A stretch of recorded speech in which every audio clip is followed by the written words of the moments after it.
Well, I always knew I was a Jew, but I did not really know like what that really meant. My Jewish upbringing wasn't really strictly Jewish. We would do like the occasional Jewish holidays. I lived my life living based on what people expect of me, what sports I should do, what clubs I should do. It really felt like I was entrapped within myself. I couldn't be myself. I was a 14-year-old girl who thought she knew everything, and I was in a relationship with someone who wasn't Jewish. I was constantly having to uphold to the pressure of my friends. Swimming, it really gives me something to anchor on to. Once you hit the water, I kind of know that I worked up to this, I trained for this is my element, and I swim. It's kind of second nature to me now. We originally thought that I was able to swim finals. However, my coach approached me and was like, finals is gonna take place after the sun goes down, and we didn't know what we were gonna do. You aren't really supposed to swim and compete on Shabbat.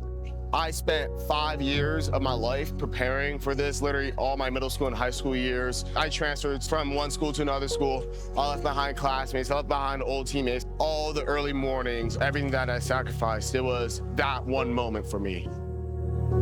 My first time seeing a pair of tefillin was at the Maccabi games.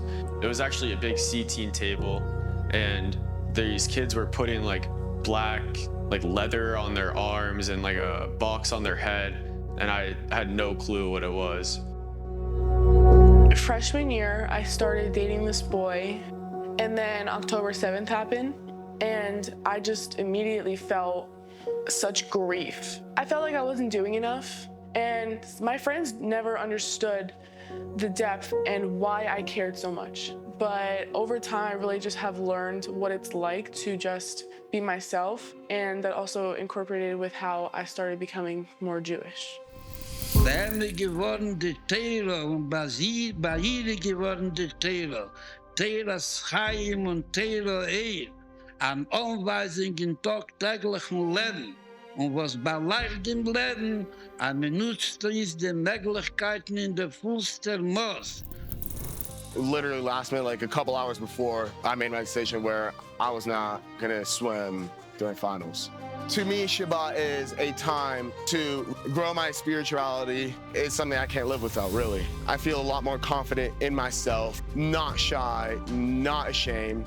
Jewish pride, to me, it means something that you should live your life based on. You know, Michael's always showed a lot of strength throughout the years that I've coached him. And even though it was a tough decision for him, he really wanted to do what he needed to do for himself. I made the active decision to break up with him. I felt it was just wrong, and over time, I really just have learned what it's like to just be myself. I find it so intriguing what the Torah has to say and how the Torah can guide us through everything. It erupted a sense that there is Jewish pride and that there is a Jewish spirit living out there in the world, no matter how many people try to hide it. I ended up bringing my tefillin to school one day. We had a Jewish teacher. He also didn't really know about the mitzvah of putting on tefillin. I said, like, I need to bring my tefillin. And I ended up rapping on him, and I rapped on a couple other students. To be able to share like the mitzvah with someone else, it feels really special. Bondi Beach, I was so crushed, but I knew I had to keep smiling and dancing. CBS 12 News came to the shul and they interviewed me, and then we lit like the menorah outside, and it was a very happy moment to be able to like show my pride and just know that I'm carrying on tradition. Und unter dem Tag ist mein Beemes ein Mensch beschleunigt, worin geht in seinen Weg. Macht nicht noch kein andere und ist nicht mit kein andere, worin Moten gegeben den größten Blick, was sie kann sein, ist nur in den nebelsten Kirches und durchführen den nebelsten Schlichus in der vollsten Maß. I'm completely in awe about the choices and decisions that these teens like Scarlett, Justin, and Michael make. And these are not easy decisions because they're not surrounded by a Jewish community in the schools that they go to, and yet they're constantly making these decisions that are having a ripple effect in every area of their life. When the adults look down and see these teens, we know that the Jewish future is bright and that Am Yisrael is high.